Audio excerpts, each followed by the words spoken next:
আমি চাই তুমি এই বাড়ি থেকে চলে যাও। কেন? যাতে তোমার ভাই তুমি না থাকলে সব পায়। যাব না আমি। ওকে, তাহলে আমি করতেছি ব্যবস্থা। কি করবেন? দেখি ভাবি তার কাপড় ছেড়ে আমার উপরে পড়তেছে আর বলতেছে, বাঁচাও বাঁচাও। ভাবি কি করতেছেন? আমি চলে যেতে বললাম, শুনলে না? এখন দেখো কি হয়। ভাবি প্লিজ এইসব করবেন না। বাঁচাও বাঁচাও, কে কই আছো? আমার সব শেষ করে ফেললো। আমি অসহায়ের মতো মোবাইলে ভিডিও করতে লাগলাম। দরজার বাইরে সবাই এসে পড়েছে। এই কি হয়েছে, দরজা খোল। ভাবি আমার দিকে এসে আমাকে একটা থাপ্পড় মারে গালে। আমার হাত থেকে আমার বাটন মোবাইলটা পড়ে গেল। ফ্লোরে পড়াতে 2 টুকরো হয়ে আলমারির নিচে চলে গেল। আমাকে ভাবি ধাক্কা দেয় আর তার গালে নখের আঁচড় দিয়ে দরজা খুলতেই ভাইয়াকে জড়িয়ে ধরে কান্নার ভান করে। আর আমি তার সাথে কি করেছি সেসব অভিনয় করতে লাগলো। আমি কিছুই বলতে পারলাম না। আব্বু এসে আমার কোনো কথাই শুনলো না, আমাকে মারতে থাকলো। আমি হামাগুড়িতে আম্মুর কাছে গিয়ে বললাম, আম্মু বিশ্বাস করো আমি কিছু করিনি। আম্মু আমার বুকে লাথি দিয়ে বলে, আমার ভাবতেও খারাপ লাগে, তোর মতো কুলাঙ্গার ছেলেকে জন্ম দিয়েছি। প্রথমে নিজের বোনরে খাইলি, এখন আবার বোন সমতুল্য ভাবির সাথে। ছি ছি। আম্মু আর কিছু বলবে তার আগে ভাইয়া এসে আমাকে মারতে শুরু করলো। নিজেকে আজ নিরপরাধ প্রমাণ করতেই পারলাম না। আমার নাম রবিউল ইসলাম। আমার বাড়ি মধুপুরে। আমার বাবা একজন চেয়ারম্যান ও ব্যবসায়ী। আমাদের পরিবারে মোট 5 জন মেম্বার। আমি, আমার আম্মু, আব্বু, ভাইয়া ও ভাবি। আরও একজন ছিল আমার ছোট বোন, কিন্তু সে আর এখন আমাদের মাঝে নেই। আমার পরিবার মনে করে আমার বোন আমার জন্যই মারা গেছে। আমার বয়স যখন 5 বছর, একদিন আমরা সকলে মিলে মার্কেট করতে যাই। আমার বোন আমার সাথেই ছিল আর তাকে দেখার দায়িত্ব ছিল আমার। এমন সময় আমার প্রসাবের খুব চাপ দেয় আর আমি তাকে দাঁড় করিয়ে রেখে যাই আমার কাজ সারতে। এসে দেখি আমার বোন আর সেখানে নেই। আমি একে খুঁজতে খুঁজতে রাস্তায় চলে যাই। রাস্তায় গিয়ে দেখি অনেক ভিড়, আর সেখানে গিয়েই আমার বোনের নিথর দেহটা পড়ে থাকতে দেখি। আর তারপর থেকেই শুরু হয় আমার দুঃখের জীবনের কাহিনী। তারপর থেকে সবাই আমাকে অবহেলা করে, সবাই আমাকে তাদের পথের কাঁটা মনে করে। আমি এখনও অনেক কান্না করি আমার বোনের জন্য, কারণ আমি ওরে সব থেকে বেশি ভালোবাসি। আমার চোখের মণি ছিল সে। অনেক কথাই বললাম, এখন চলেন গল্পে আসি। আজকে আমার কলেজের প্রথম দিন। আমি শুয়ে আছি তখন। এই লাট সাহেব ওঠ, বাড়ির কাজ কে করবে? আমি ঘুমের মাঝে মনে হলো কে যেন আমাকে পানি দিয়েছে। আমি ঘুম থেকে উঠে দেখি আম্মু আমার উপরে রেগে আছে। আমি কিছু বললাম না, কারণ আমার অভ্যাস হয়ে গেছে। আমি উঠে ফ্রেশ হয়ে উঠান ঝাড়ু দিলাম, থালা বাসন ধোয়া থেকে রান্না সব করলাম। সবাইকে খাবার খাওয়ার জন্য ডেকে আসি, কারণ আমি থাকলে নাকি তাদের খাবার খেতে সমস্যা হয়। আমি রুমে এসে রেডি হলাম, কারণ আজকে আমার কলেজের প্রথম দিন। আমি একবার জানালাতে দেখে নিলাম কেউ আসে কিনা। দেখলাম না, কেউই নেই। তাই আমি খাবার খেতে গেলাম। জানি আমার জন্য কখনো ভালো খাবার থাকবে না। আমি গিয়ে দেখি আমার জন্য কালকের পান্তা ভাত নিয়ে বসে আছে আমার আম্মাজান। আমি কিছু মনে করি না, কারণ আমার সব শুয়ে গেছে। আমি খাবার খেয়ে দেখি সবাই বসে আছে হলরুমে। আমি আব্বুর সামনে গিয়ে সালাম করতে যাব, অমনি তিনি আমাকে লাথি মারে আর আমি দৌড়ে পড়ে যাই। আমি উঠে আম্মুকে সালাম করতে যাই, উনি একই কাজ করলেন। পরে আমি চলে যাই কলেজে। বাড়িতে বোঝার মতো মানুষ হলো আমার ভাইয়ার ভাবি। মন চাই যে বাসা থেকে চলে যাই। আজকে আমার কলেজের প্রথম দিন। আমি কলেজে চলে আসলাম। সিয়াম, সামি, নাজমুল, এরা 3 জন আমার ফ্রেন্ড।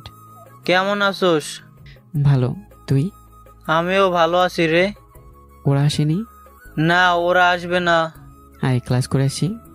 আজকে ক্লাস হবে না রে। তাহলে? আরে আয়, দেখবি নি। ক্লাসে চলে আসলাম। ঘরোয়াভাবে আমাদের বরণ করে নিল। 1টার দিকে কলেজ শেষ করে বাড়িতে চলে আসলাম। বাড়িতে ফিরে এসে দেখি আমার মা।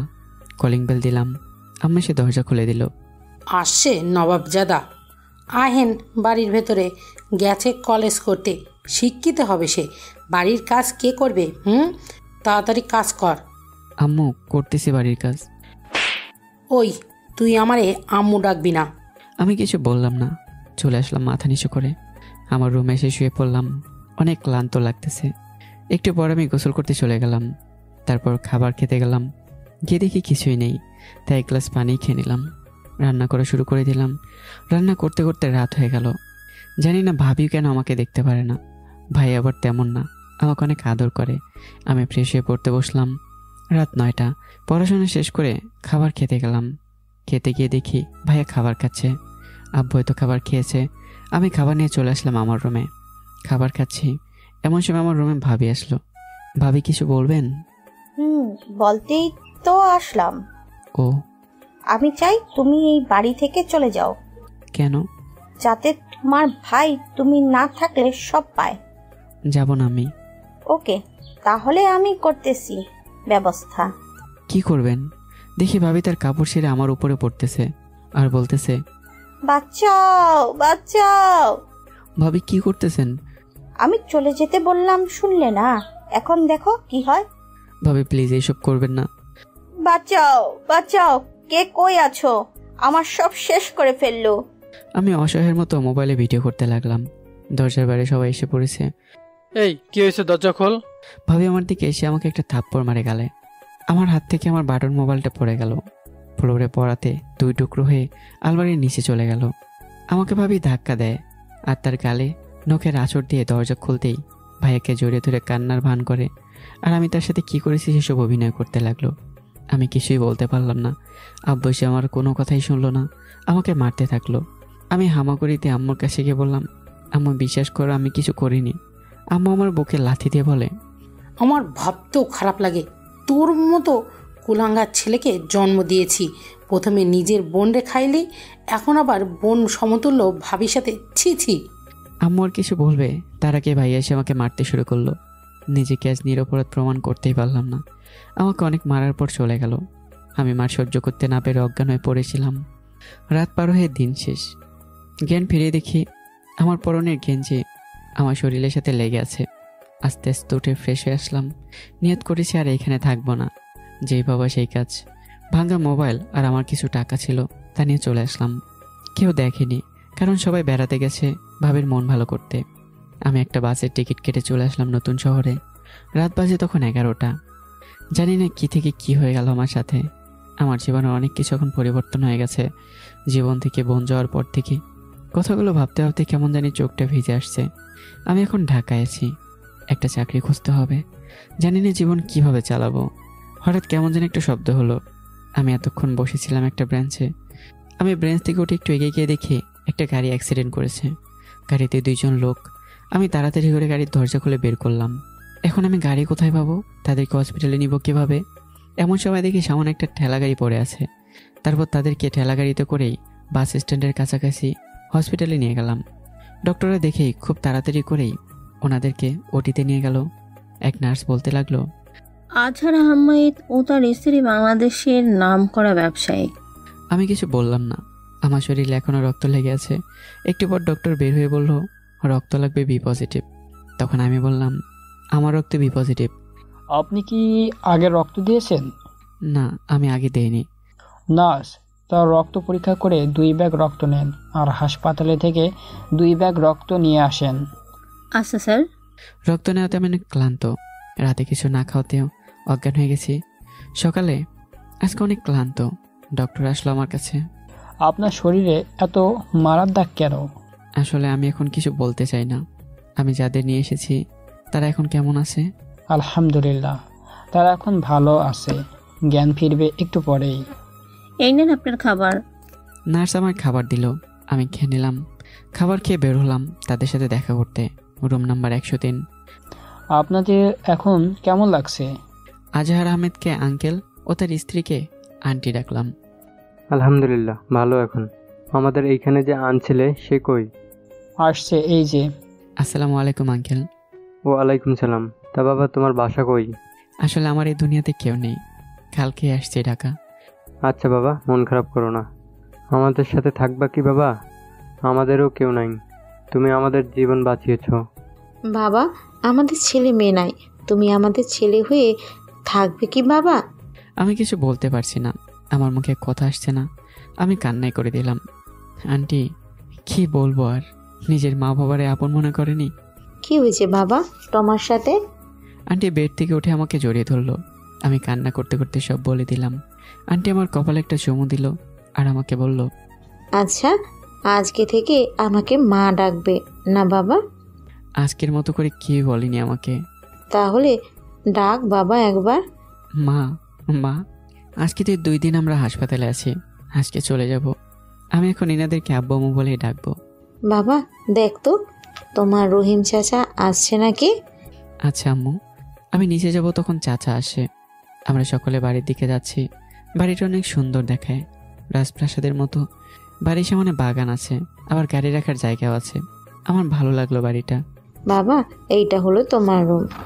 আম্মু, এইটা তো কোনো রুম না, বাড়ি মনে হচ্ছে, সব কিছুই আছে। আব্বু, তুমি ফ্রেশ হয়ে আসো। আচ্ছা আম্মু। আম্মু আমার কপালে একটা চুমু দিয়ে গেল। আমি ফ্রেশ হয়ে নিচে গেলাম। আমার এখন তাদেরকে আব্বু আম্মু বলে ডাকতে কোনো সমস্যা হয় না। আব্বু কি করো? তোমার খাবার খাইতে আসো। আব্বু আসো, তোমার জন্য বসে আছিলাম, এখন খাবার খাবো। আমি তো খাবারের আয়োজন দেখে অবাক। আম্মু, এত খাবার আমি কিভাবে খাবো?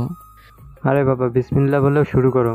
রাতের খাবার শেষ করে রুমে আসলাম, ঘুম দিলাম একটা। সকালে আমি ফ্রেশ হয়ে নিচে আসলাম। বাবা উঠছো? খাবার খাইও, আসো। সবাই খাবার খেলাম। আজকে রবিউল রে কলেজে ভর্তি করে দিয়ে আসবা। আমিও তাই ভাবছি। আজকে আমরা সবাই বেড়াতে যাব। আব্বু, অনেক মজা হবে। আজকে সবাই অনেক মজা করলাম। আমাকে কলেজে ভর্তি করে দিয়েছে। আমার সব কাগজ নিয়ে আসছে আব্বু লোক দিয়ে। সবাই রাতে বাইরে থেকে খাবার খেয়ে আসলাম, ঘুমোতে গেলাম। অনেক ক্লান্ত আজকে। সকালে ফ্রেশ হয়ে নিচে আসছি কাপড় পরে। আব্বু আমার দিকে তো অবাক। আব্বু, তুমি এইসব কি কাপড় পরেছো? বাবা, আমাদেরকে কিছুর কম আছে? তুমি এইগুলো কি পরছো? আব্বু আম্মু, তোমরা শান্ত হও, আমি বলছি কেন এসব পরছি। আসলে আমি নর্মাল কাপড় পরছি। বলো, কি বলবে? আব্বু আম্মু, আমি নর্মালভাবেই চলতে চাই। আমার কাছে মনে হয় সবাই তোমার পরিচয় পেলে আমাকে স্পেশালভাবেই দেখবে, আর আমি তা চাই না। আমি চাই নিচের থেকে উঠতে। আমি আম্মুর গলা জড়িয়ে ধরলাম। আম্মু প্লিজ, কোনো কিছু হলে আব্বু তো আছেই।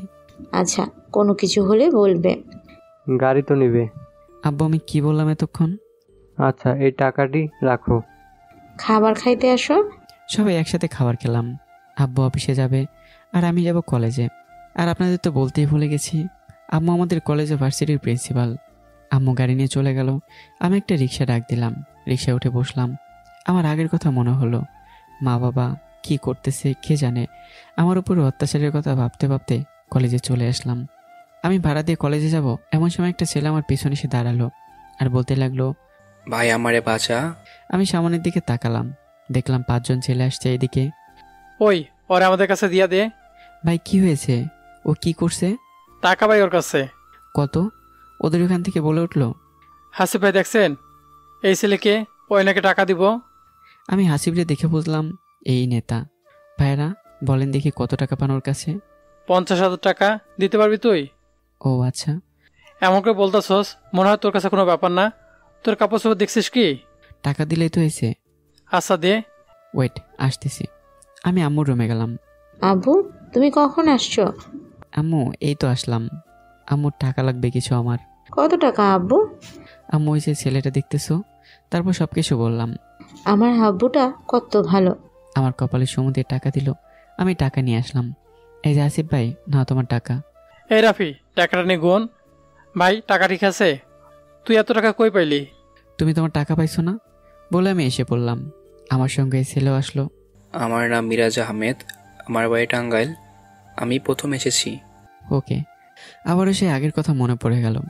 আজকে ক্লাস করে চলে আসলাম বাড়িতে। আম্মু, আম্মু খাবার দাও।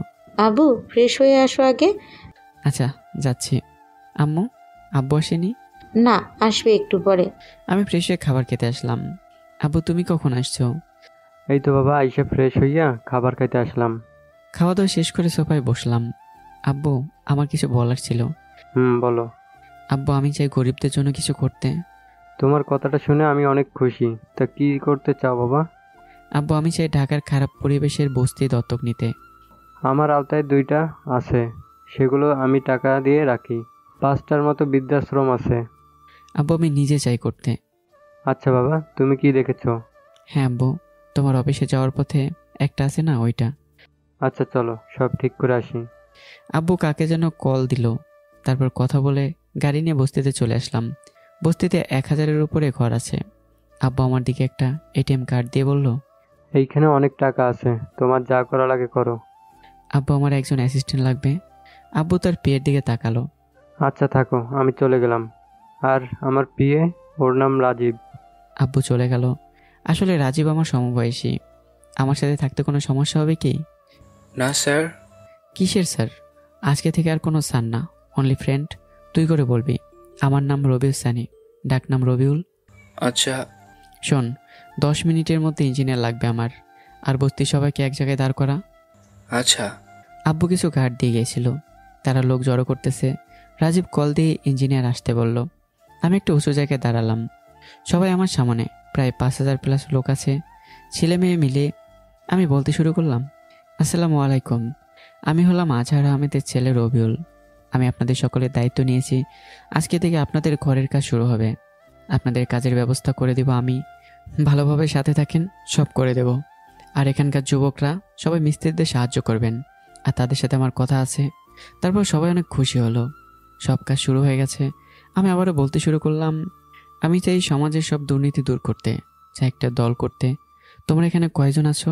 সবার মাঝ থেকে একজন বলল, ভাই আমরা এখানে 1000 জন আছি। আচ্ছা তাহলে ভালো হলো, তোমাদের ট্রেনিং করানো হবে। আমি জানি সবাই মারামারি করতে পারো, কিন্তু এটা অনেক জীবনের লড়াই। রাজিন, আব্বু যেন সব জানতে না পারে।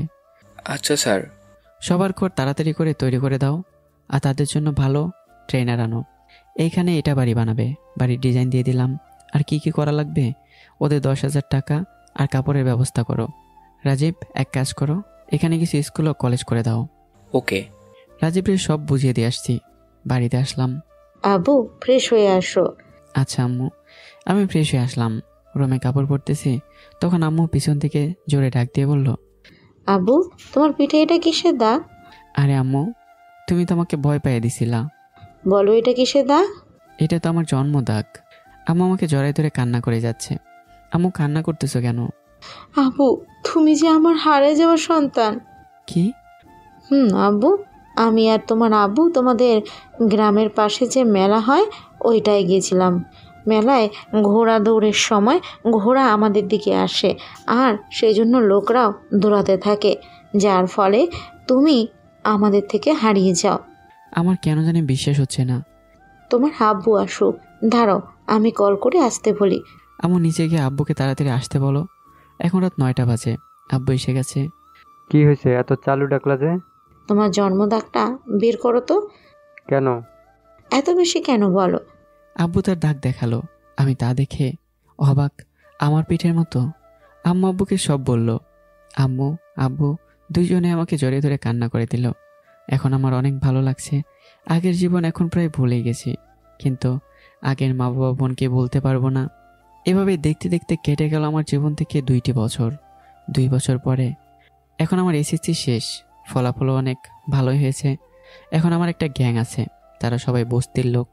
আমি সবাইকে ভালোভাবে দেখাশোনা করি। শহরে অনেক দুর্নীতি কমে গেছে। দলের নাম গল্পের সাথে থাকলে জানতেই পারবেন। আমি এখন ঢাকা ভার্সিটিতে ভর্তি হয়েছি। আজকে আমার ভার্সিটিতে প্রথম দিন। এটাও কিন্তু আমার আম্মুর কলেজ। আমি অনেক নর্মালভাবে আগের মতো করেই চলাচল করি। আম্মু আব্বু কিছুই মনে করে না, তারও অনেক খুশি। আমার মাঝে কোনো অহংকার নেই বলে। রাজীব ছিল শুধু আমার জন্য পার্ট টাইম। ও পড়ালেখার পাশাপাশি কাজ করত। ও এখন আমার সাথেই পড়ে। আমি কলেজ দিয়ে যাচ্ছিলাম, কে যেন কোত্থেকে এসে আমার গালে 4টা থাপড় বসিয়ে দিল। আমি তো অবাক হয়ে আছি। ওই, তোর সাহস কেমনে হলো আমার ফ্রেন্ডকে বাজে কথা বলার? আপু, আমি কিছুই বলিনি। অসভ্য কোথাকার, আবার না করিস। কই থেকে যেন একটা আপু এসে বলতে লাগলো, আরে ওই ছেলে তো এক্সরে গেছে। আমি গালে হাত দিয়ে দাঁড়িয়েছি, আর এক আপু এসে আগের আপুকে বলতেছে, ওই সুমাইয়া, ওই ছেলে না রে? আমি এখন বুঝতে পারলাম এই আপুর নামই সুমাইয়া। আরে কি বলছোস? আমি তো আরো ওই ছেলেরে মেরে শেষ করে ফেলছি। লাবণী, আগে বলবি না? আমার মাথায় তো কাজই করতেছে না, কিছুই করলাম না। কতগুলো থাপ্পড়। মেয়ে 2জন আমার কাছে আসলো। আসলে হয়েছে কি ভাইয়া, আমার বান্ধবী বুঝে নেয়, সরি। আমি কিছু বলতে যাব, তখন সুমাইয়া নামের মেয়েটি বলে উঠলো, ভাইয়া সরি। আমার মাথায় এখন অনেক গরম। মেয়ে দেখে কিছু বলতে পারতেছি না। ছেলেটাকে? ভাইয়া, কোন ছেলে? যার জন্য হলো এইসব। আমার সাথে 2য় বর্ষে পড়ে, এই কলেজে এর ডিপির ভাই, নাম রিফাত। ওকে, আর ভাইয়া বলতে হবে না, আমি প্রথম বর্ষে পড়ি। আমি চলে আসলাম ক্লাসের দিকে। রাজীবকে কল দিয়ে বললাম ছেলেটারে তুলে নিতে। ক্লাসে গিয়ে সবার শেষের বেঞ্চে বসলাম। 10 মিনিট পরে স্যার আসলো ক্লাসে। হ্যালো, সবাই কেমন আছো? আসসালামু আলাইকুম স্যার, আপনি কেমন আছেন? সবাই একসাথে বলে উঠলাম। আজকে তোমাদের প্রথম ক্লাস, তাই পরিচিত হব। স্যার একে একে সকলের পরিচয় জেনে নিল, আমারটাও শুনেছে। স্যার কিছু কথা বলে ক্লাস শেষ করে দিল।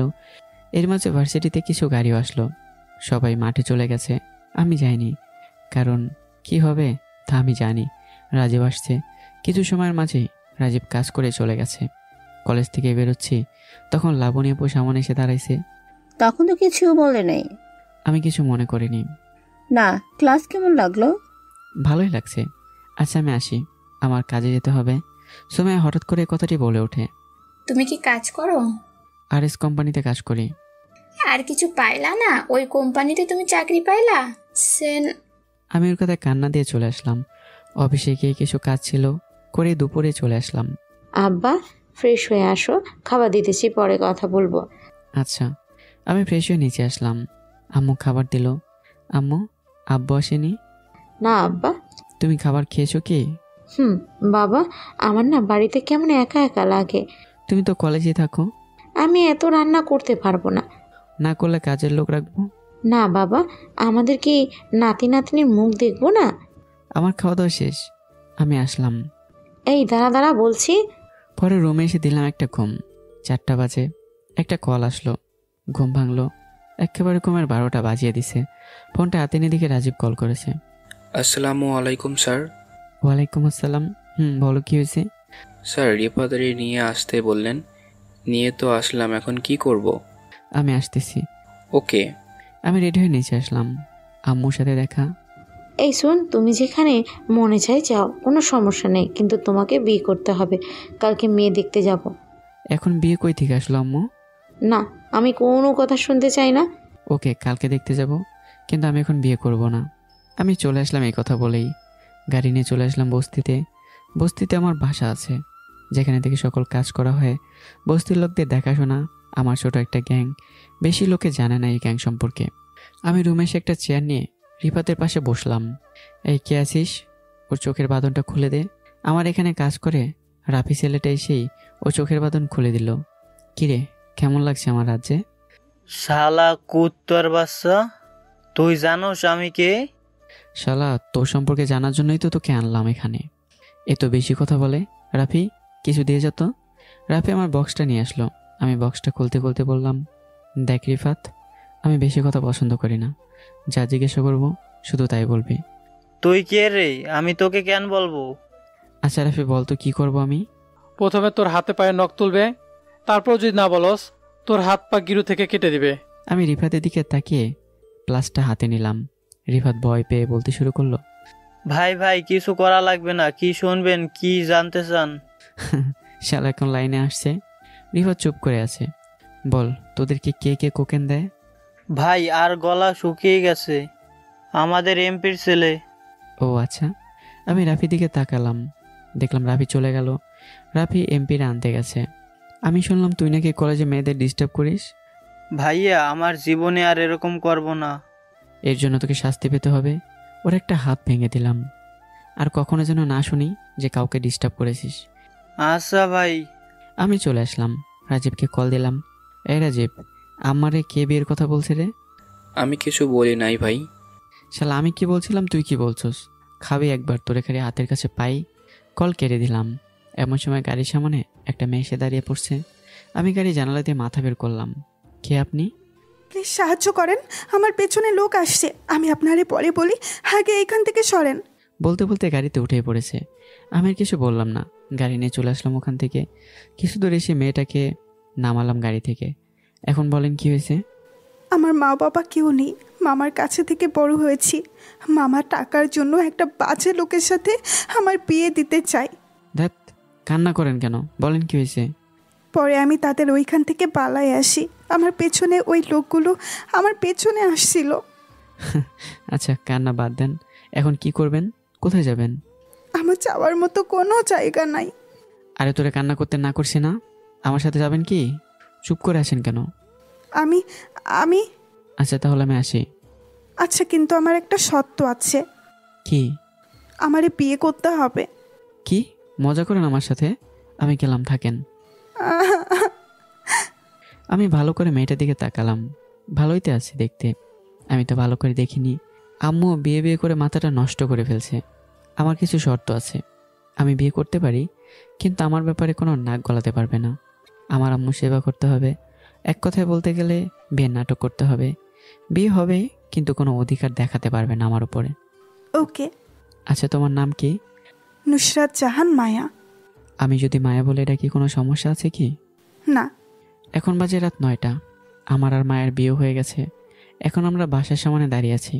আম্মুকে এখনো বলা হয়নি। বাসার কলিং বেল দিলাম। আম্মু এসে দরজা খুলে দিল। বাবা এতক্ষণ কই ছিলা? আমি কিছু না বলে ভিতরে চলে আসলাম। আমার পিছনে মায়া ছিল। আম্মু মায়াকে দেখে তো অবাক হয়ে আছে। মা, ওর নাম মায়া। মায়া আম্মুকে সালাম করতে নিছে। থাক, বেঁচে থাক। বাবা, এই মেয়ে বিয়ে সাজে এইখানে কেন? আম্মু, তুমি না বিয়ে করতে বললে, তাই তো বিয়ে করে ফেললাম। তুমি আগে বলতে আমি নিজে থেকে বিয়ে দিয়ে দিতাম। আম্মু, আমি আর কোনো কথা শুনতে চাই না। আমি চলে এসেছি আমার রুমে ফ্রেশ হতে। আর এদিকে তা মা, তোমার বাড়িতে কে কে আছে? আম্মুর মা ডাক শুনে যেন কান্নাই করে দিছে। কি হয়েছে মা, কান্না করছো কেন?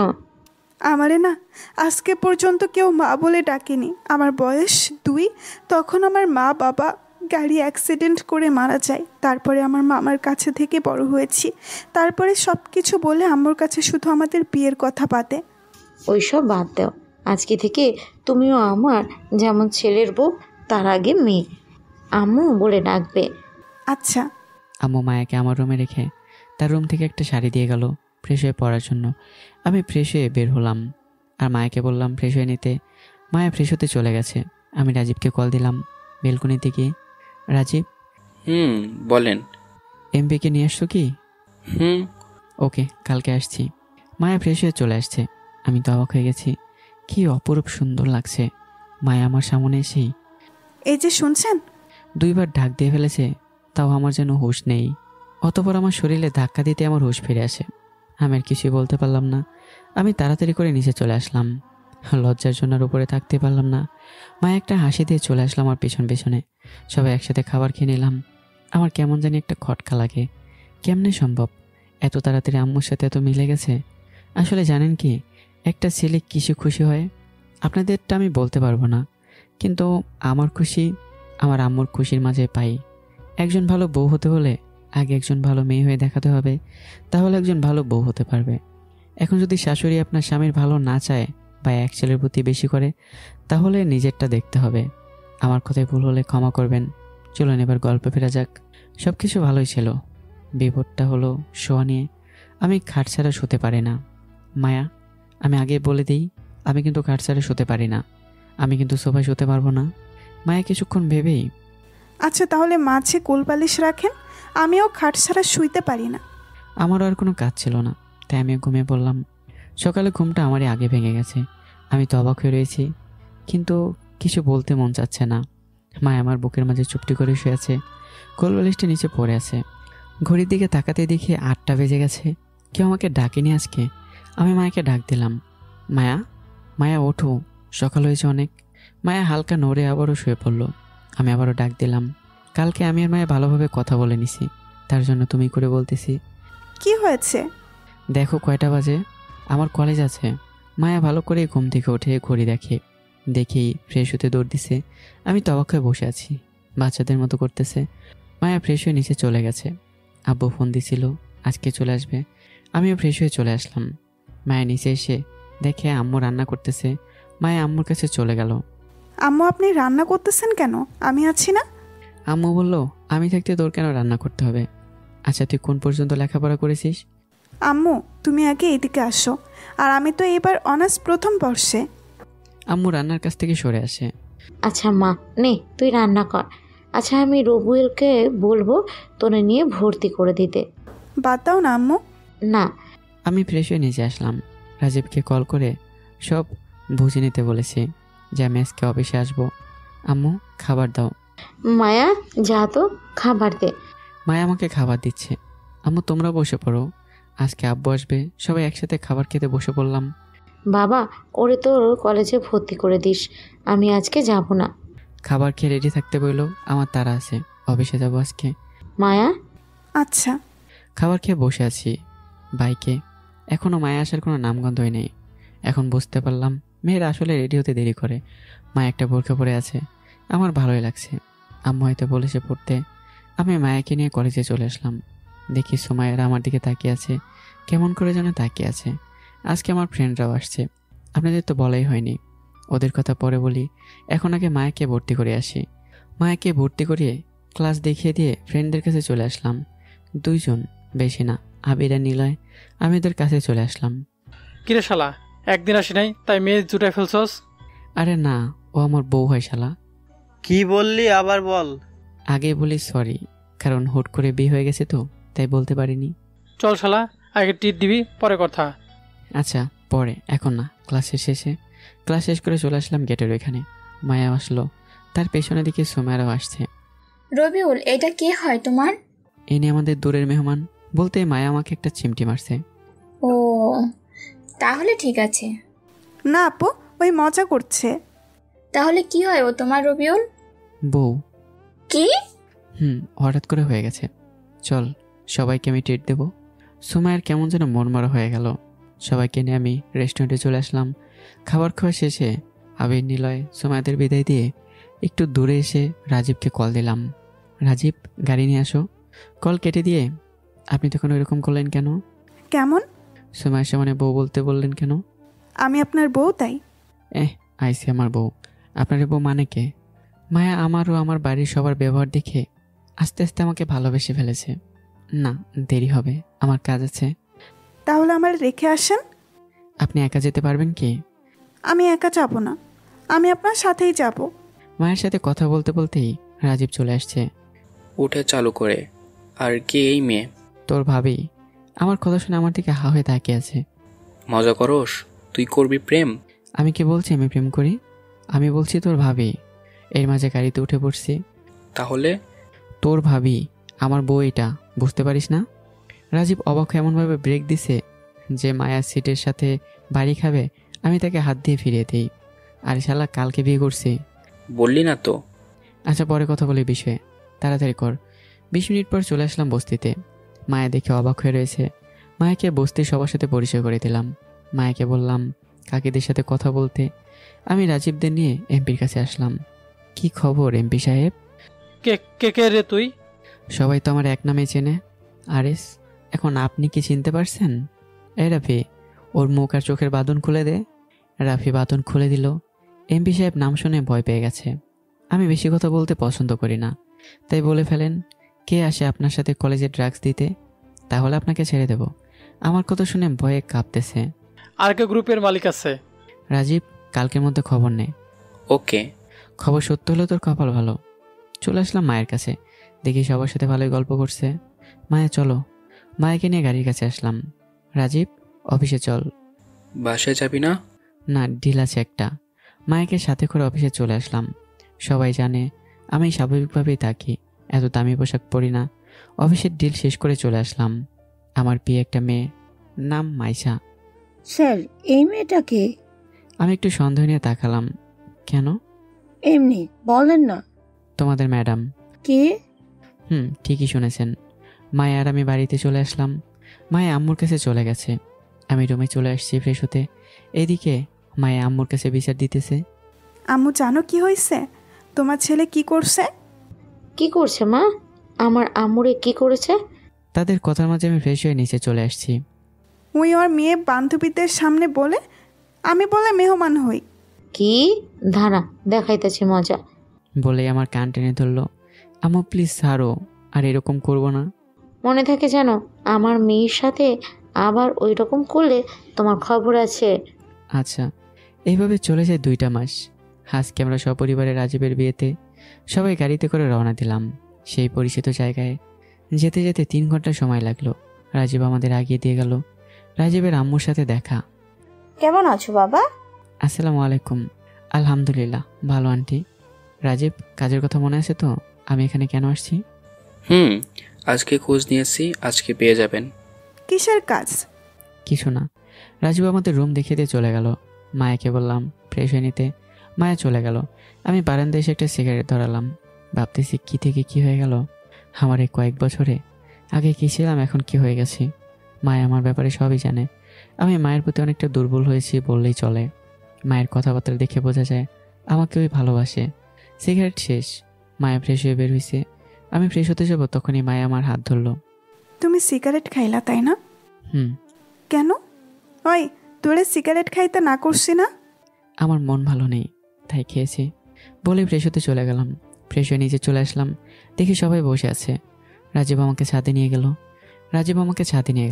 রাজীবের অনেক মেয়ে কাজিন আছে। মায়া আমার কাছে আসলো। যাই কর আর তাই কর, কোনো মেয়ের সাথে কথা বলতে যেন না দেখি। কেন? আমি তো আরো ভাবছি প্রেম করবো আজকে। তোরে তো আমি সরে আসলাম ওইখান থেকে। মায়া এখনো রাগে ফুসফুস করতেছে। একটা মেয়ে আমার দিকে আসছে। হ্যালো, আমি নিশি। আপনি? আমি রবিউল, রাজীবের বন্ধু। আমি রাজীবের কাকাতো বোন। আপনার জেফ আছে কি? না, কেন? নিশি আমার কথা শুনে একটা হাসি দিল। আমি আর কিছু বলতে যাব, তার আগেই মায়া আমার কলার ধরে রুমে নিয়ে আসলো। তুই শুধু আমার জামাই, আর কারো না। আজকের পর থেকে যদি দেখি অন্য কোনো মেয়ের দিকে তাকাস, তাহলে তোর একদিন আমার যে কয়দিন লাগে।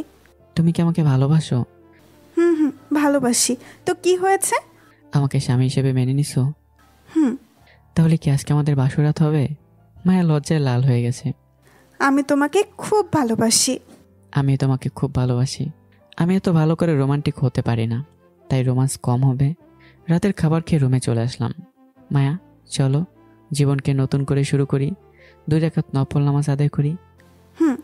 নামাজ শেষ করে দুজন খাটে বসলাম। তাহলে শুরু করা যাক। আমি আর কিছু বলতে পারলাম না। মায়া আমার ঠোঁটের মাঝে তার ঠোঁট ডুবিয়ে দিল। আমি নিঃশ্বাস নিতে পারছিলাম না। প্রায় 3 মিনিট পর ছেড়ে দিল। আমি সাথে সাথে মায়াকে নিচে ফেলে ওর মাঝে ডুব দিলাম। আপনাদেরকে আর কিছু বলতে পারবো না, কারণ লজ্জার ব্যাপার আছে না একটা। সকালে মায়া এখন আমার বুকের মাঝে শুয়ে আছে। আমার ঘুম অনেক আগে ভেঙে গেছে। মায়ের কপালে একটা চুমু দিয়ে যেই উঠে পড়বো, মায়া আমার উপর উঠে আমার ঠোঁট দখল করে নিল। এরপর আর না হয় নাই বললাম। দুজনে ফ্রেশ হয়ে চলে আসলাম নিচে। আজকে রাজীবের বিয়ে। রাজীবকে দুপুরে দিয়ে গোসল করিয়ে রেডি হয়ে চলে আসলাম সকলেই। মায়াকে আজকে খুব সুন্দর লাগতেছিল। কত সুন্দর লাগতেছিল তা আপনাদেরকে বলে বোঝাতে পারবো না। যখনই আমরা বাড়ির সামনে চলে আসলাম, আমি তো অবাক হয়ে গেছি, কারণ এটা আমার আগের মা বাবার বাড়ি। আমি যখন রাজীবকে নিয়ে গেট পার করে যাব, তখনই ভাবিকে দেখলাম। আমাকে দেখে ভিতরে চলে গেল। সবাই প্যান্ডেলের ভিতরে চলে গেল। বিয়ে পড়ানো শেষ। মা বাবা, ভাইয়া তাদের সাথেও দেখা হয়েছিল। তারা কথা বলতে চাইছিল, কিন্তু আমি কথা বলিনি। রাজীব ওরা চলে গেছে। আমরা কয়েকজন আছি। বের হব, তখন কি আমার হাত ধরে ভেতরে নিয়ে আসলো। দেখি মা আমাকে হাত ধরে নিয়ে আসছে। আমি কিছু বলতেছি না। বাড়ির সবাই আমার দিকে তাকিয়ে আছে। আমার পাশে মায়া আর আমার আপন আব্বু আম্মু। দেখ রুবেল, তোর সাথে আমরা অনেক অন্যায় করেছি। সেই দিন তোর কথা শোনার দরকার ছিল। তোর ভাবি আমাদের সবাইকে সেই দিনের কথা বলেছে। তিনি তার ভুল বুঝতে পারছে। তুই আমাদের ক্ষমা করে দে বাবা। আমার চোখ দিয়ে কয়েক ফোঁটা পানি পড়ে গেল। ভাই, আমারে ক্ষমা করে দে। সব ভুলে আবার আমাদের মাঝে চলে আয়। আমার পা ধরতে গেলে আমি তাকে বাধা দিলাম। মা বাবাকে জড়িয়ে ধরে বললাম, আমি তোমাদের অনেক আগেই ক্ষমা করে দিয়েছি ভাবি, আপনাকে অনেক আগেই ক্ষমা করে দিছি। পরে সবাইকে সবার সাথে পরিচয় করে দিলাম। তারপর আর কিছুক্ষণ গল্প করে খাওয়া দাওয়া করে আমরা চলে আসলাম নিজের বাড়িতে। আর এভাবে আমাদের দিন যাচ্ছিল। নিজের বাবা মাকে নিয়ে অনেক ভালোই আছি। তো বন্ধুরা, আজকে গল্পটা এখানেই শেষ। কেমন হয়েছে গল্পটা কমেন্ট করে জানাবেন। আর নতুন গল্পে তৈরি থাকবেন। ভালো থাকবেন, সুস্থ থাকবেন। দেখা হবে নতুন গল্পে। আল্লাহ হাফিজ। আমি চাই তুমি এই বাড়ি থেকে চলে যাও। কেন? যাতে তোমার ভাই তুমি না থাকলে সব পায়। যাব না আমি। ওকে, তাহলে আমি করতেছি ব্যবস্থা। কি করবেন? দেখি ভাবি তার কাপড় ছেড়ে আমার উপরে পড়তেছে আর বলতেছে, বাঁচাও বাঁচাও। ভাবি কি করতেছেন? আমি চলে যেতে বললাম, শুনলে না। এখন দেখো কি হয়। ভাবি প্লিজ এইসব করবেন না। বাঁচাও বাঁচাও, কে কই আছো? আমার সব শেষ করে ফেললো। আমি অসহায়ের মতো মোবাইলে ভিডিও করতে লাগলাম। দরজার বাইরে সবাই এসে পড়েছে। এই কি হয়েছে, দরজা খোল। ভাবি আমার দিকে এসে আমাকে একটা থাপ্পড় মারে গালে। আমার হাত থেকে আমার বাটন মোবাইলটা পড়ে গেল। ফ্লোরে পড়াতে 2 টুকরো হয়ে আলমারির নিচে চলে গেল। আমাকে ভাবি ধাক্কা দেয় আর তার গালে নখের আঁচড় দিয়ে দরজা খুলতেই ভাইয়াকে জড়িয়ে ধরে কান্নার ভান করে। আর আমি তার সাথে কি করেছি সেসব অভিনয় করতে লাগলো। আমি কিছুই বলতে পারলাম না। আব্বু এসে আমার কোনো কথাই শুনলো না, আমাকে মারতে থাকলো। আমি হামাগুড়িতে আম্মুর কাছে গিয়ে বললাম, আম্মু বিশ্বাস করো আমি কিছু করিনি। আম্মু আমার বুকে লাথি দিয়ে বলে, আমার ভাবতেও খারাপ লাগে, তোর মতো কুলাঙ্গার ছেলেকে জন্ম দিয়েছি। প্রথমে নিজের বোনরে খাইলি, এখন আবার বোন সমতুল্য ভাবির সাথে ছি ছি। আম্মু আর কিছু বলবে তার আগে ভাইয়া এসে আমাকে মারতে শুরু করলো। নিজেকে আজ নিরপরাধ প্রমাণ করতেই পারলাম না। আমার নাম রবিউল ইসলাম, আমার বাড়ি মধুপুরে। আমার বাবা একজন চেয়ারম্যান ও ব্যবসায়ী। আমাদের পরিবারে মোট 5 জন মেম্বার। আমি, আমার আম্মু, আব্বু, ভাইয়া ও ভাবি। আরও একজন ছিল আমার ছোট বোন, কিন্তু সে আর এখন আমাদের মাঝে নেই। আমার পরিবার মনে করে আমার বোন আমার জন্যই মারা গেছে।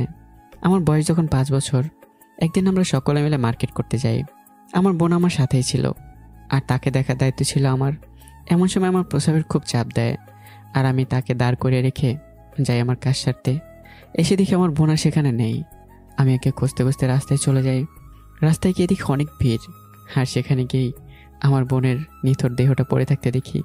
আর তারপর থেকে শুরু হয় আমার দুঃখের জীবনের কাহিনী। তারপর থেকে সবাই আমাকে অবহেলা করে, সবাই আমাকে তাদের পথের কাঁটা মনে করে। আমি এখনও অনেক কান্না করি আমার বোনের জন্য, কারণ আমি ওরে সব থেকে বেশি ভালোবাসি। আমার চোখের মনি ছিল সে। অনেক কথাই বললাম, এখন চলেন গল্পে আসি। আজকে আমার কলেজের প্রথম দিন। আমি শুয়ে আছি তখন। এই লাট সাহেব ওঠ, বাড়ির কাজ কে করবে? আমি ঘুমের মাঝে মনে হলো কে যেন আমাকে পানি দিয়েছে। আমি ঘুম থেকে উঠে দেখি আম্মু আমার উপরে রেগে আছে। আমি কিছু বললাম না, কারণ আমার অভ্যাস হয়ে গেছে।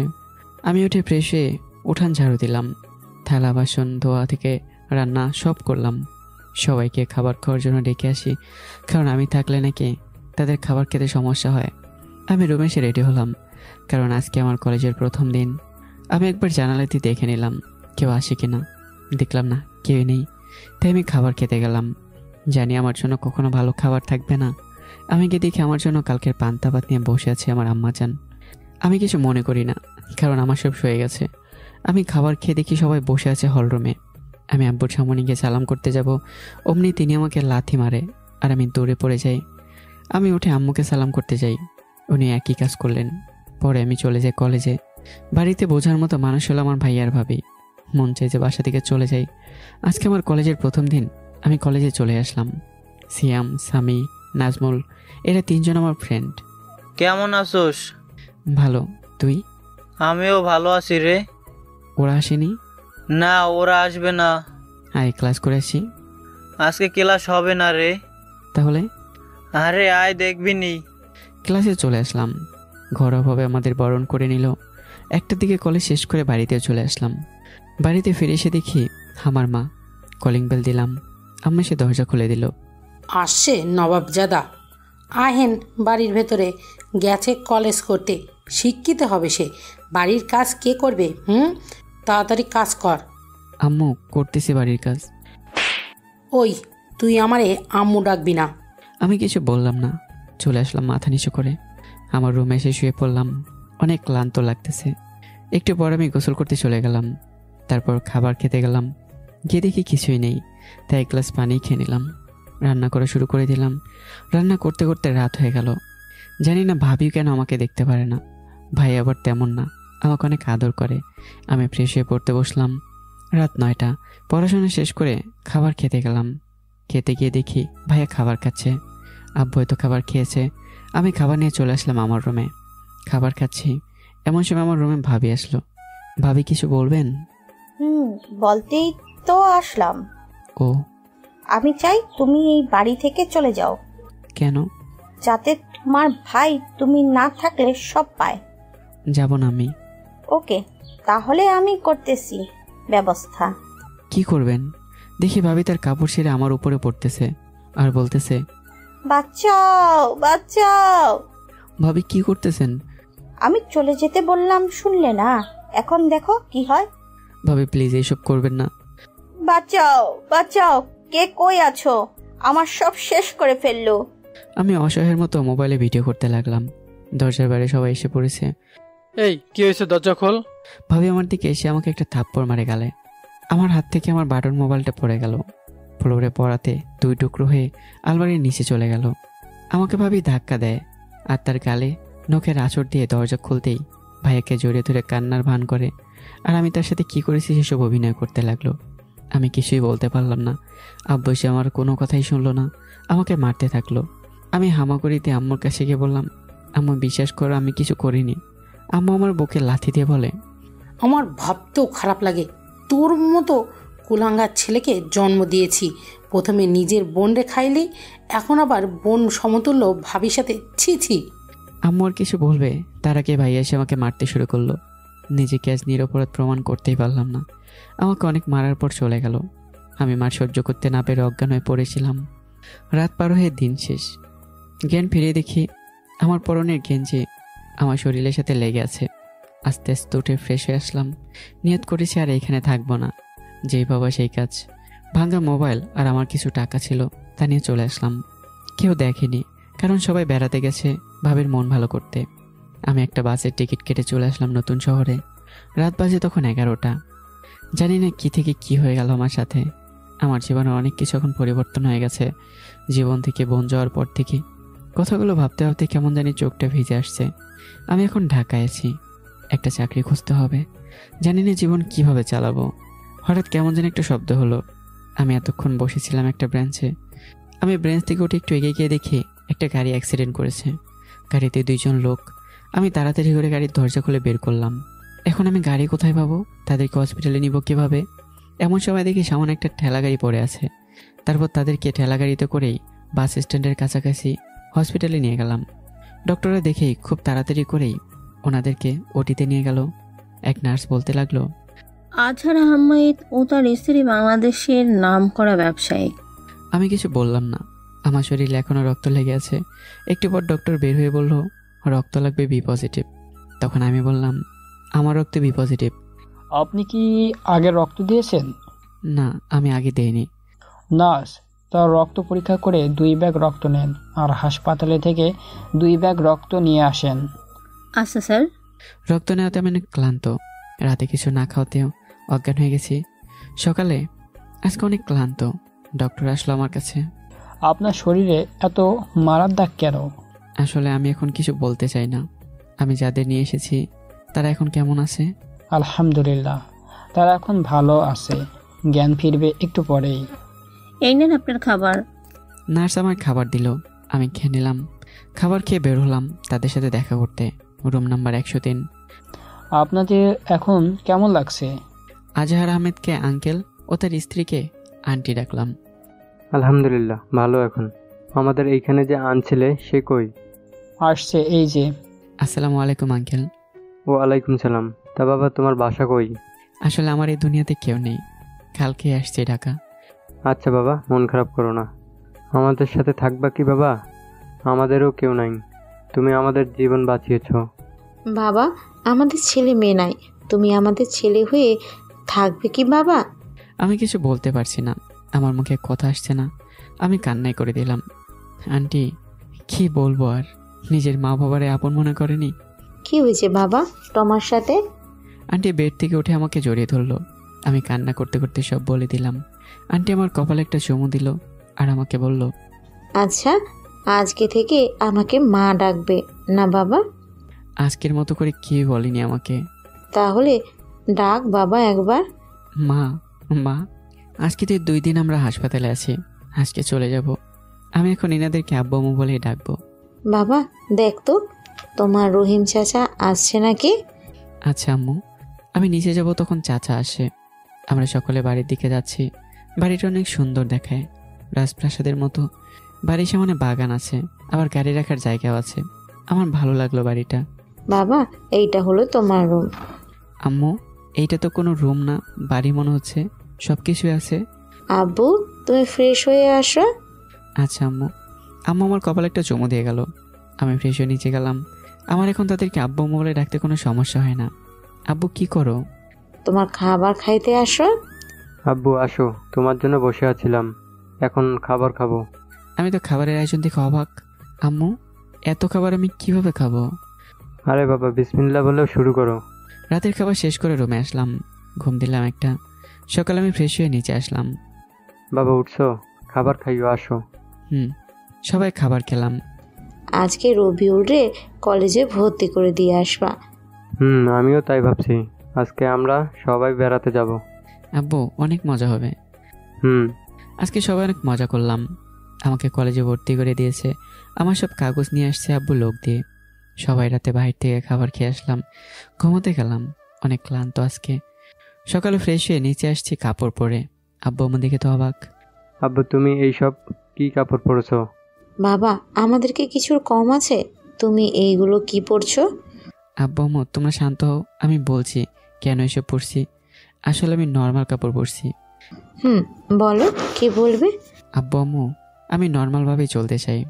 আমার কাছে মনে হয় সবাই তোমার পরিচয় পেলে আমাকে স্পেশালভাবে দেখবে, আর আমি তা চাই না। আমি চাই নিচের থেকে উঠতে। আমি আম্মুর গলা জড়িয়ে ধরলাম। আম্মু প্লিজ, কোনো কিছু হলে আব্বু তো আছেই। আচ্ছা, কোনো কিছু হলে বলবে। গাড়ি তো নিবে। আব্বু আমি কি বললাম এতক্ষণ? আচ্ছা, এই টাকাটি রাখো। খাবার খাইতে আসো। সবাই একসাথে খাবার খেলাম। আব্বু অফিসে যাবে আর আমি যাব কলেজে। আর আপনাদের তো বলতেই ভুলে গেছি, আম্মু আমাদের কলেজে ভার্সিটির প্রিন্সিপাল। আম্মু গাড়ি নিয়ে চলে গেল। আমি একটা রিক্সা ডাক দিলাম, রিক্সায় উঠে বসলাম। আমার আগের কথা মনে হলো। মা বাবা কি করতেছে কে জানে। আমার উপরে অত্যাচারের কথা ভাবতে ভাবতে কলেজে চলে আসলাম। আমি ভাড়া দিয়ে কলেজে যাব, এমন সময় একটা ছেলে আমার পিছনে এসে দাঁড়ালো আর বলতে লাগলো, ভাই আমারে বাঁচা। আমি সামনের দিকে তাকালাম, দেখলাম 5 জন ছেলে আসছে এদিকে। ওই ওরে আমাদের কাছে দিয়া দে। ভাই কি হয়েছে? ও কি করছে? টাকা ভাই ওর কাছে। কত? ওদের ওখান থেকে বলে উঠলো। হাসিফ ভাই দেখছেন এই ছেলেকে, ওই নাকি টাকা দিব। আমি হাসিবরে দেখে বুঝলাম এই নেতা। ভাইরা বলেন দেখি কত টাকা পান ওর কাছে? 50,000 টাকা দিতে পারবি তুই? ও আচ্ছা। এমন করে বলতেছস মনে হয় তোর কাছে কোনো ব্যাপার না। তোর কাপড় চোপড় দেখছিস কি? টাকা দিলেই তো এসে। আচ্ছা দে। ওয়েট, আসতেছি। আমি আম্মুর রুমে গেলাম। আব্বু, তুমি কখন আসছো? আম্মু এই তো আসলাম। আম্মুর টাকা লাগবে কিছু আমার। কত টাকা আব্বু? আম্মু ওই যে ছেলেটা দেখতেছো। তারপর সবকিছু বললাম। আমার আব্বুটা কত ভালো। আমার কপালে সমুদ্রে টাকা দিল। আমি টাকা নিয়ে আসলাম। এই যে আসিফ ভাই, না তোমার টাকা। এই রাফি, টাকাটা নে গুন। ভাই টাকা ঠিক আছে? তুই এত টাকা কই পাইলি? তুমি তোমার টাকা পাইছো না বলে আমি এসে পড়লাম। আমার সঙ্গে এই ছেলেও আসলো। আমার নাম মিরাজ আহমেদ, আমার বাড়ি টাঙ্গাইল। আমি প্রথম এসেছি। ওকে। আবারও সে আগের কথা মনে পড়ে গেল। আজকে ক্লাস করে চলে আসলাম বাড়িতে। আম্মু আম্মু খাবার দাও। আব্বু ফ্রেশ হয়ে আসো আগে। আচ্ছা যাচ্ছি। আম্মু আব্বু আসেনি?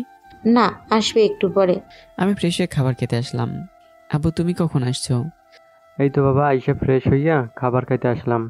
খাওয়া দাওয়া শেষ করে সোফায় বসলাম। আব্বু আমার কিছু বলার ছিল। বলো। আব্বু আমি চাই গরিবদের জন্য কিছু করতে। তোমার কথাটা শুনে আমি অনেক খুশি। তা কি করতে চাও বাবা? আব্বু আমি চাই ঢাকার খারাপ পরিবেশের বস্তি দত্তক নিতে। আমার আওতায় 2টা আছে, সেগুলো আমি টাকা দিয়ে রাখি। 5টার মতো বৃদ্ধাশ্রম আছে। আব্বু আমি নিজে চাই করতে। আচ্ছা বাবা, তুমি কি দেখেছো?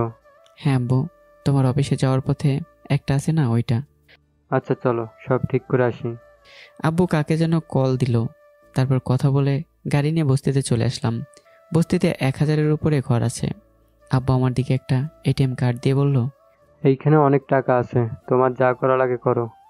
আব্বু আমার একজন অ্যাসিস্ট্যান্ট লাগবে। আব্বু তার পিয়ের দিকে তাকালো। আচ্ছা থাকো, আমি চলে গেলাম। আর আমার পিয়ে, ওর নাম রাজীব। আব্বু চলে গেল। আসলে রাজীব আমার সমবয়সী। আমার সাথে থাকতে কোনো সমস্যা হবে কি? না স্যার। কিসের স্যার? আজকে থেকে আর কোনো স্যার না, অনলি ফ্রেন্ড। তুই করে বলবি। আমার নাম রবিউল সানি, ডাক নাম রবিউল। আচ্ছা। শোন, 10 মিনিটের মধ্যে ইঞ্জিনিয়ার লাগবে আমার। আর বস্তি সবাইকে এক জায়গায় দাঁড় করা। আচ্ছা। আব্বু কিছু গার্ড দিয়ে গিয়েছিল, তারা লোক জড়ো করতেছে। রাজীব কল দিয়ে ইঞ্জিনিয়ার আসতে বলল। আমি একটু উঁচু জায়গায় দাঁড়ালাম। সবাই আমার সামনে, প্রায় 5000+ লোক আছে, ছেলে মেয়ে মিলে। আমি বলতে শুরু করলাম, আসসালামু আলাইকুম, আমি হলাম আজহার আহমেদের ছেলে রবিউল। আমি আপনাদের সকলের দায়িত্ব নিয়েছি। আজকে থেকে আপনাদের ঘরের কাজ শুরু হবে। আপনাদের কাজের ব্যবস্থা করে দেব আমি। ভালোভাবে সাথে থাকেন, সব করে দেব। আর এখানকার যুবকরা সবাই মিস্ত্রিদের সাহায্য করবেন, আর তাদের সাথে আমার কথা আছে। তারপর সবাই অনেক খুশি হলো। সব কাজ শুরু হয়ে গেছে। আমি আবারও বলতে শুরু করলাম, আমি চাই সমাজের সব দুর্নীতি দূর করতে, চাই একটা দল করতে। তোমরা এখানে কয়জন আছো? সবার মাঝ থেকে একজন বলল, ভাই আমরা এখানে 1000 জন আছি। আচ্ছা তাহলে ভালো হলো, তোমাদের ট্রেনিং করানো হবে। আমি জানি সবাই মারামারি করতে পারো, কিন্তু এটা অনেক জীবনের লড়াই। রাজিন, আব্বু যেন সব জানতে না পারে। আচ্ছা স্যার। সবার ঘর তাড়াতাড়ি করে তৈরি করে দাও, আর তাদের জন্য ভালো ট্রেনার আনো। এইখানে এটা বাড়ি বানাবে, বাড়ির ডিজাইন দিয়ে দিলাম। আর কি কি করা লাগবে, ওদের 10,000 টাকা আর কাপড়ের ব্যবস্থা করো। রাজীব, এক কাজ করো, এখানে কিছু স্কুল ও কলেজ করে দাও। ওকে। রাজীবের সব বুঝিয়ে দিয়ে আসছি। বাড়িতে আসলাম। আব্বু ফ্রেশ হয়ে আসো। আচ্ছা আম্মু। আমি ফ্রেশ হয়ে আসলাম, রুমে কাপড় পরতেছি, তখন আম্মু পিছন থেকে জোরে ডাক দিয়ে বলল, আব্বু তোমার পিঠে এটা কিসের দাগ? আরে আম্মু, তুমি তো আমাকে ভয় পাইয়ে দিছিলা। বলো এটা কিসের দাগ? এটা তো আমার জন্ম দাগ। আম্মু আমাকে জড়াই ধরে কান্না করে যাচ্ছে। আম্মু, কান্না করতেছো কেন? আব্বু তুমি যে আমার হারিয়ে যাওয়া সন্তান। কি? আব্বু, আমি আর তোমার আব্বু তোমাদের গ্রামের পাশে যে মেলা হয় ওইটায় গিয়েছিলাম। মেলায় ঘোড়া দৌড়ের সময় ঘোড়া আমাদের দিকে আসে, আর সেই জন্য লোকরাও দৌড়াতে থাকে, যার ফলে তুমি আমাদের থেকে হারিয়ে যাও। আমার কেন জানি বিশ্বাস হচ্ছে না। তোমার আব্বু আসুক, দাঁড়াও আমি কল করে আসতে বলি। আম্মু, নিচে গিয়ে আব্বুকে তাড়াতাড়ি আসতে বলো। এখন রাত 9টা বাজে, আব্বু এসে গেছে। কি হয়েছে, এত চালু ডাকলা যে? তোমার জন্মদাগটা বের করো তো। কেন? এত বেশি কেন বলো? আব্বু তার দাগ দেখালো। আমি তা দেখে অবাক, আমার পিঠের মতো। আম্মু আব্বুকে সব বলল। আম্মু আব্বু দুইজনে আমাকে জড়িয়ে ধরে কান্না করে দিল। এখন আমার অনেক ভালো লাগছে। আগের জীবন এখন প্রায় ভুলে গেছি, কিন্তু আগের মা বাবা বোনকে বলতে পারবো না। এভাবে দেখতে দেখতে কেটে গেল আমার জীবন থেকে 2টি বছর। 2 বছর পরে এখন আমার এসএসসি শেষ, ফলাফলও অনেক ভালোই হয়েছে। এখন আমার একটা গ্যাং আছে, তারা সবাই বস্তির লোক। আমি সবাইকে ভালোভাবে দেখাশোনা করি। শহরে অনেক দুর্নীতি কমে গেছে। দলের নাম গল্পের সাথে থাকলে জানতেই পারবেন। আমি এখন ঢাকা ভার্সিটিতে ভর্তি হয়েছি। আজকে আমার ভার্সিটিতে প্রথম দিন। এটাও কিন্তু আমার আম্মুর কলেজ। আমি অনেক নর্মালভাবে আগের মতো করেই চলাচল করি। আম্মু আব্বু কিছুই মনে করে না, তারা এতে আরও অনেক খুশি। আমার মাঝে কোনো অহংকার নেই বলে। রাজীব ছিল শুধু আমার জন্য পার্ট টাইম। ও পড়ালেখার পাশাপাশি কাজ করতো। ও এখন আমার সাথেই পড়ে। আমি কলেজ দিয়ে যাচ্ছিলাম, কে যেন কোত্থেকে এসে আমার গালে 4টা থাপড় বসিয়ে দিল। আমি তো অবাক হয়ে আছি। ওই তোর সাহস কেমনে হলো আমার ফ্রেন্ডকে বাজে কথা বলার? আপু, আমি কিছুই বলিনি। অসভ্য কোথাকার, আবার না করিস। কই থেকে যেন একটা আপু এসে বলতে লাগলো, আরে ওই ছেলে তো এক্সরে গেছে। আমি গালে হাত দিয়ে দাঁড়িয়েছি, আর এক আপু এসে আগের আপুকে বলতেছে, ওই সময়ে ওই ছেলে না রে? আমি এখন বুঝতে পারলাম এই আপুর নামই সুমাইয়া। আরে কি বলছোস? আমি তো আরো ওই ছেলেরে মেরে শেষ করে ফেলছি। লাবণী, আগে বলবি না? আমার মাথায় তো কাজই করতেছে না, কিছুই করলাম না। কতগুলো থাপ্পড়। মেয়ে 2জন আমার কাছে আসলো। আসলে হয়েছে কি ভাইয়া, আমার বান্ধবী বুঝে নেয়, সরি। আমি কিছু বলতে যাব, তখন সুমাইয়া নামের মেয়েটি বলে উঠলো, ভাইয়া সরি। আমার মাথা এখন অনেক গরম। মেয়ে দেখে কিছু বলতে পারতেছি না। ছেলেটাকে? ভাইয়া কোন ছেলে? যার জন্য হলো এইসব। আমার সাথে 2য় বর্ষে পড়ে, এই কলেজে এর ডিপির ভাই, নাম রিফাত। ওকে, আর ভাইয়া বলতে হবে না, আমি প্রথম বর্ষে পড়ি। আমি চলে আসলাম ক্লাসের দিকে। রাজীবকে কল দিয়ে বললাম ছেলেটারে তুলে নিতে। ক্লাসে গিয়ে সবার শেষের বেঞ্চে বসলাম। 10 মিনিট পরে স্যার আসলো ক্লাসে। হ্যালো, সবাই কেমন আছো? আসসালামু আলাইকুম স্যার, আপনি কেমন আছেন? সবাই একসাথে বলে উঠলাম। আজকে তোমাদের প্রথম ক্লাস, তাই পরিচিত হব। স্যার একে একে সকলের পরিচয় জেনে নিল। আমারটাও শুনেছে। স্যার কিছু কথা বলে ক্লাস শেষ করে দিল। এর মাঝে ভার্সিটিতে কিছু গাড়িও আসলো। সবাই মাঠে চলে গেছে, আমি যাইনি। কারণ কি হবে তা আমি জানি। রাজীব আসছে। কিছু সময়ের মাঝেই রাজীব কাজ করে চলে গেছে।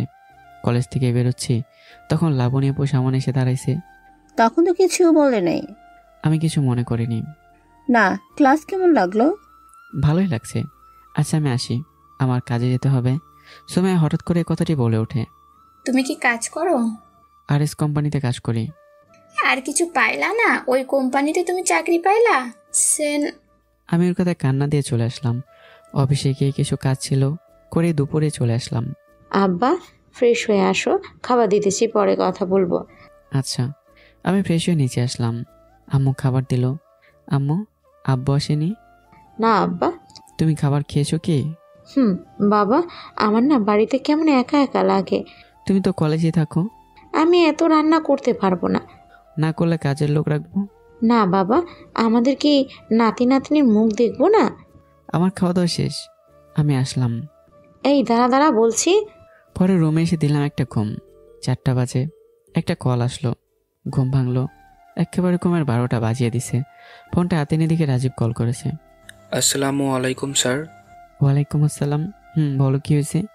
স্যার রিপাদারি নিয়ে আসতে বললেন, নিয়ে তো আসলাম, এখন কি করব? আমি আসতেছি। ওকে। আমি রেডি হয়ে নিচে আসলাম।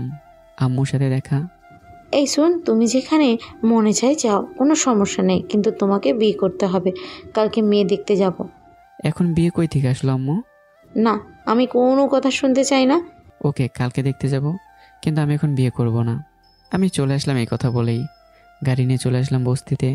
বস্তিতে আমার বাসা আছে, যেখানে থেকে সকল কাজ করা হয়। বস্তির লোকদের দেখাশোনা আমার ছোট একটা গ্যাং। বেশি লোকে জানে না এই গ্যাং সম্পর্কে। আমি রুমে এসে একটা চেয়ার নিয়ে রিফাতের পাশে বসলাম। এই কে আছিস? ওর চোখের বাঁধনটা খুলে দে। আমার এখানে কাজ করে রাফি ছেলেটা এসেই ও চোখের বাঁধন খুলে দিল। কিরে, কেমন লাগছে আমার রাজ্যে? শালা কুত্তর বাচ্চা, তুই জানোস আমি কে? শালা, তোর সম্পর্কে জানার জন্যই তো তোকে আনলাম এখানে। এ তো বেশি কথা বলে। রাফি, কিছু দিয়ে যেত। রাফি আমার বক্সটা নিয়ে আসলো। আমি বক্সটা খুলতে খুলতে বললাম, দেখ রিফাত, আমি বেশি কথা পছন্দ করি না। যা জিজ্ঞাসা করবো শুধু তাই বলবি। তুই কে রে? আমি তোকে কেন বলবো? আচ্ছা রাফি, বল তো কি করবো আমি? প্রথমে তোর হাতে পায়ে নখ তুলবে, তারপর যদি না বলস তোর হাত পা গিরু থেকে কেটে দিবে। আমি রিফাতের দিকে তাকিয়ে প্লাসটা হাতে নিলাম।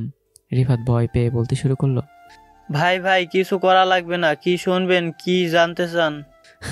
শালা এখন লাইনে আসছে। রিফাত চুপ করে আছে। বল, তোদেরকে কে কে কোকেন দেয়? ভাই আর গলা শুকিয়ে গেছে, আমাদের এমপির ছেলে। ও আচ্ছা। আমি রাফির দিকে তাকালাম, দেখলাম রাফি চলে গেল। রাফি এমপিরা আনতে গেছে।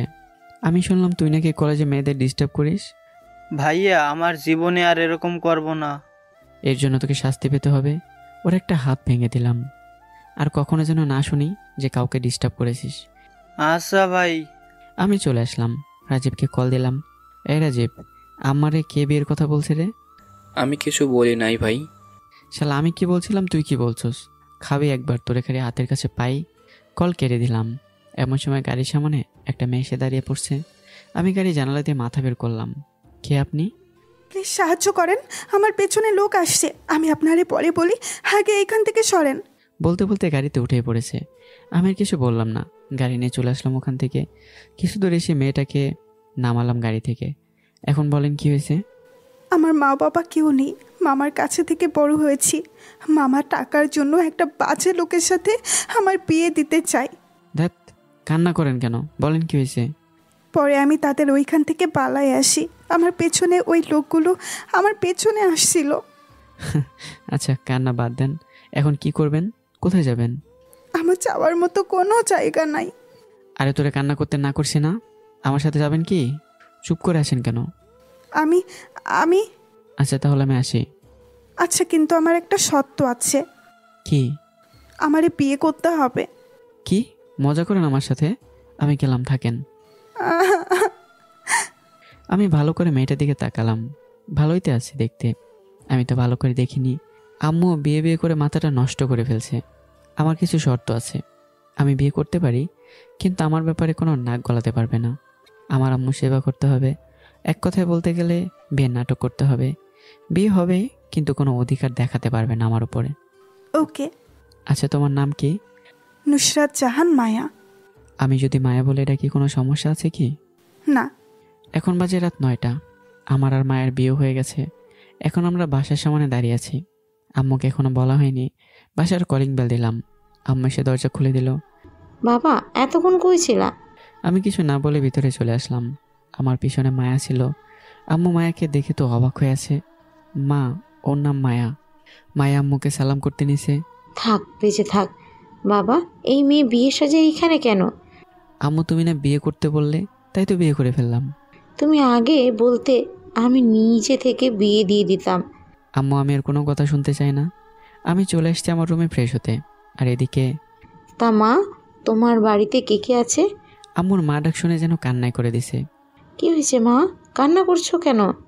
আমারে না আজকে পর্যন্ত কেউ মা বলে ডাকেনি। আমার বয়স 2, তখন আমার মা বাবা গাড়ি অ্যাক্সিডেন্ট করে মারা যায়। তারপরে আমার মামার কাছে থেকে বড় হয়েছি।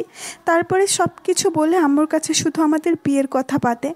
ওইসব বাদ দাও, আজকে থেকে তুমিও আমার যেমন ছেলের বউ তার আগে মেয়ে, আম্মু বলে ডাকবে। আচ্ছা। আম্মু মায়াকে আমার রুমে রেখে তার রুম থেকে একটা শাড়ি দিয়ে গেল ফ্রেশ হয়ে পড়ার জন্য। আমি ফ্রেশ হয়ে বের হলাম আর মায়াকে বললাম ফ্রেশ হয়ে নিতে। মায়া ফ্রেশ হতে চলে গেছে। আমি রাজীবকে কল দিলাম বেলকনিতে গিয়ে। রাজীব। বলেন। এমপিকে নিয়ে আসছো কি? ওকে, কালকে আসছি। মায়া ফ্রেশ হয়ে চলে আসছে। আমি তো অবাক হয়ে গেছি, কি অপরূপ সুন্দর লাগছে। মায়া আমার সামনে এসেই এই যে শুনছেন, 2 বার ঢাক দিয়ে ফেলেছে, তাও আমার যেন হুঁশ নেই।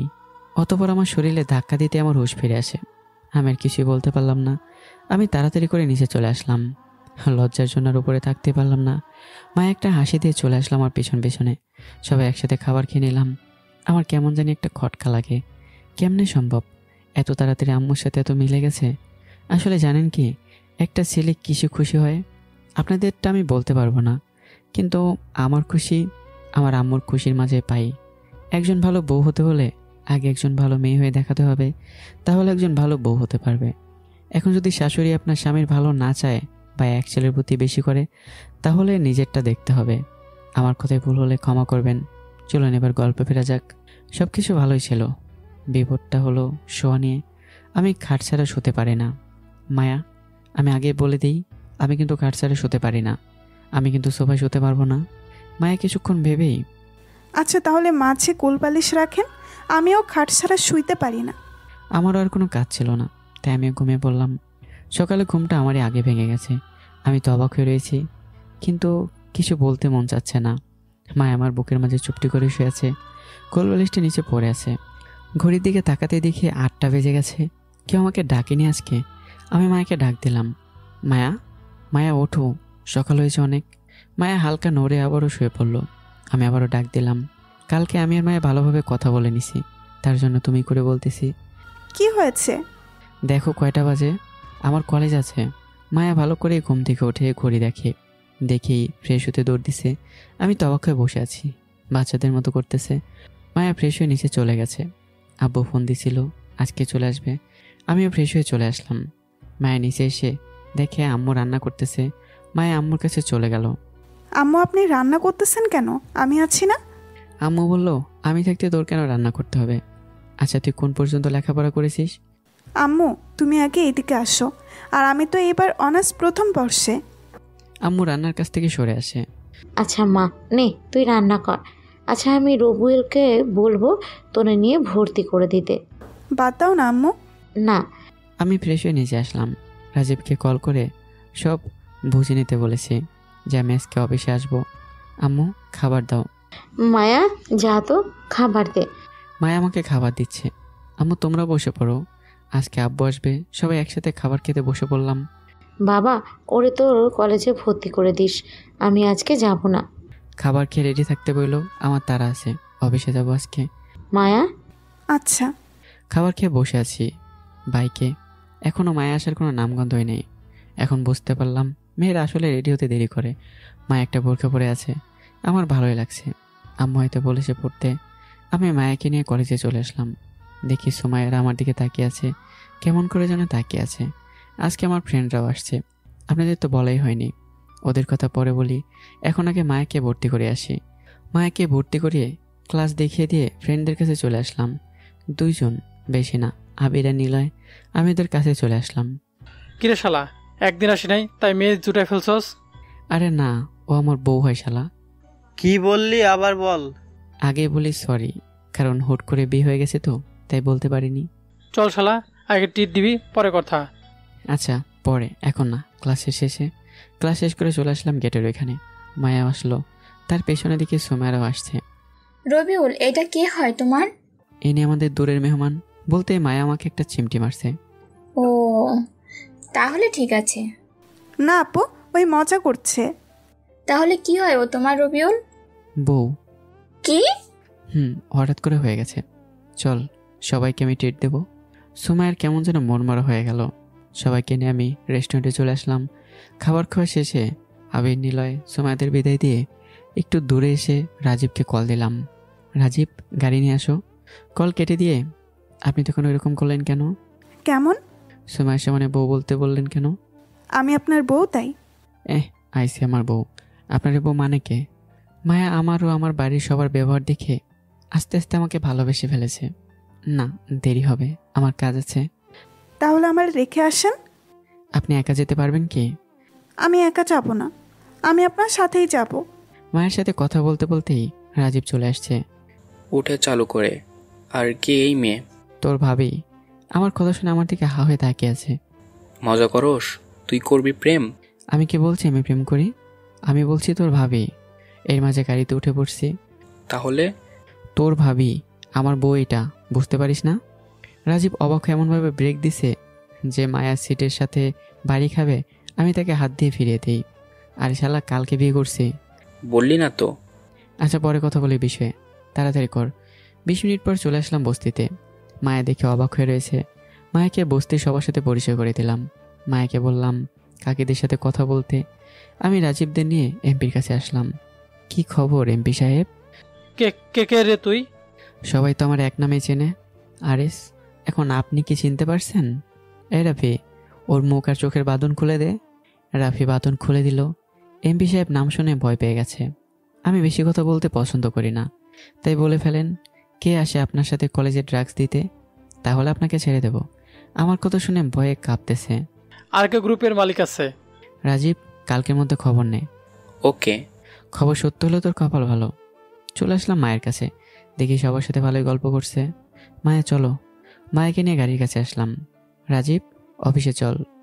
বাসায় যাবি না? না, ডিল আছে একটা। মায়াকে সাথে করে অফিসে চলে আসলাম। সবাই জানে আমি স্বাভাবিকভাবেই থাকি, এত দামি পোশাক পরি না। অফিসের ডিল শেষ করে চলে আসলাম। আমার বিয়ে একটা মেয়ে, নাম মাইশা। স্যার, এই মেয়েটাকে? আমি একটু সন্দেহ নিয়ে তাকালাম। কেন? এমনি বলেন না। তোমাদের ম্যাডাম। কে? ঠিকই শুনেছেন। মায়া আর আমি বাড়িতে চলে আসলাম। মায়া আম্মুর কাছে চলে গেছে। আমি রুমে চলে আসছি ফ্রেশ হতে। এদিকে মায়া আম্মুর কাছে বিচার দিতেছে। আম্মু, জানো কি হয়েছে? তোমার ছেলে কি করছে? কি করছে মা?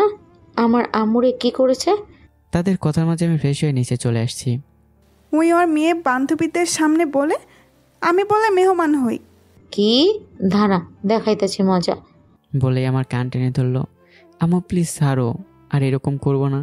মনে থাকে জানো, আমার মেয়ের সাথে আবার ওই রকম করলে তোমার খবর আছে। আচ্ছা। এইভাবে চলে যায় 2টা মাস। আজকে আমরা সপরিবারে রাজীবের বিয়েতে সবাই গাড়িতে করে রওনা দিলাম সেই পরিচিত জায়গায়।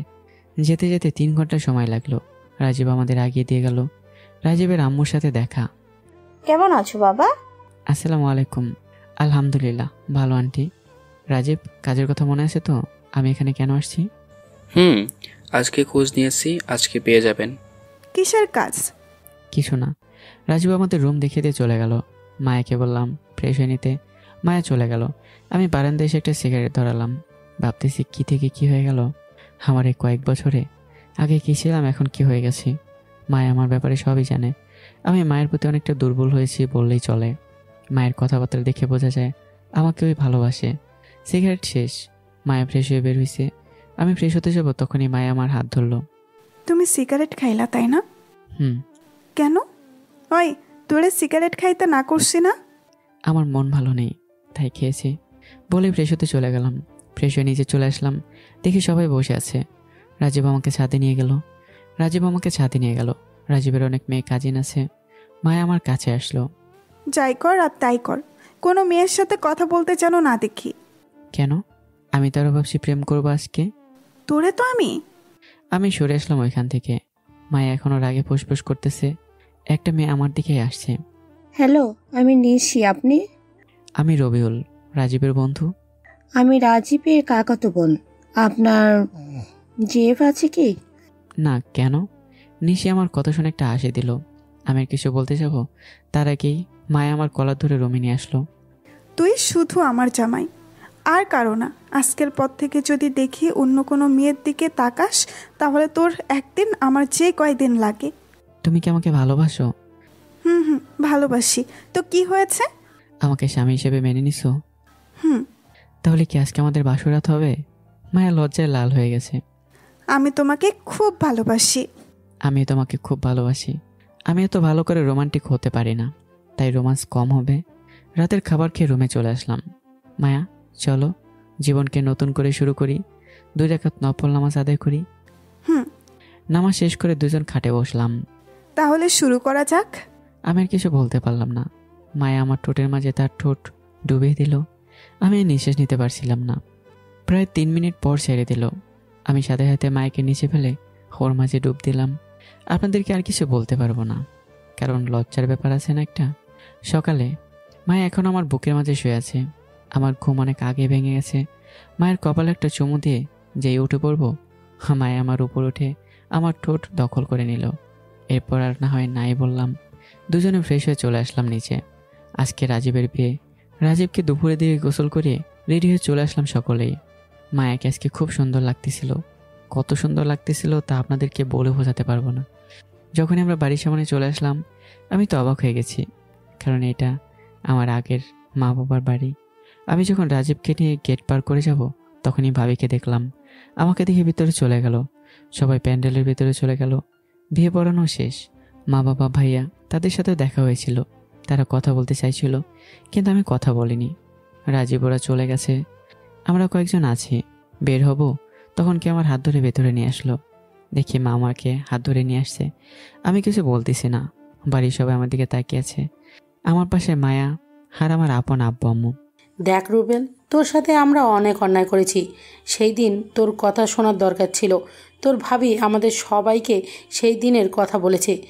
তিনি তার ভুল বুঝতে পারছে। তুই আমাদের ক্ষমা করে দে বাবা। আমার চোখ দিয়ে কয়েক ফোঁটা পানি পড়ে গেল। ভাই, আমারে ক্ষমা করে দে। সব ভুলে আবার আমাদের মাঝে চলে আয়। আমার পা ধরতে গেলে আমি তাকে বাধা দিলাম। মা বাবাকে জড়িয়ে ধরে বললাম, আমি তোমাদের অনেক আগেই ক্ষমা করে দিয়েছি ভাবি, আপনাকে অনেক আগেই ক্ষমা করে দিছি। পরে সবাইকে সবার সাথে পরিচয় করে দিলাম। তারপর আর কিছুক্ষণ গল্প করে খাওয়া দাওয়া করে আমরা চলে আসলাম নিজের বাড়িতে। আর এভাবে আমাদের দিন যাচ্ছিল। নিজের বাবা মাকে নিয়ে অনেক ভালোই আছি। তো বন্ধুরা, আজকে গল্পটা এখানেই শেষ। কেমন হয়েছে গল্পটা কমেন্ট করে জানাবেন। আর নতুন গল্পে তৈরি থাকবেন। ভালো থাকবেন, সুস্থ থাকবেন। দেখা হবে নতুন গল্পে। আল্লাহ হাফিজ।